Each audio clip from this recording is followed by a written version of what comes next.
Now, speaking of which, South Korea and the U.S. will meet in Hawaii this week to discuss the issue of defense cost sharing, which will be applied from next year. A fierce debate is expected as there's an enormous gap between the two allies over how much South Korea should pay for the upkeep of the roughly 28,000 U.S. troops on its soil. Our Hyo-sun has the details. Seoul and Washington will hold their next round of defense cost-sharing talks in Hawaii from Tuesday to Thursday local time.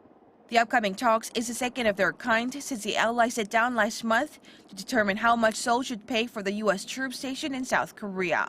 Seoul's stand is that it's already covering nearly half of the $1.6 billion U.S., which is related to the facilities and area costs of stationing over 28,000 U.S. soldiers on its soil. I've stated that the issue of defense cost sharing will be resolved in a rational and just manner. Washington is expected to ask South Korea to pay $5 billion U.S. a year. To this, the South Korean government will likely highlight the fact that it shall only be responsible for costs associated with the facilities and areas that are used by U.S. troops, in accordance to the South Korea-U.S. Status of Forces Agreement, referred to as SOFA. However, the Trump administration is expected to press Seoul to pay a lot more. South Korea and I have made a deal. They've agreed to pay a lot more money toward the United States.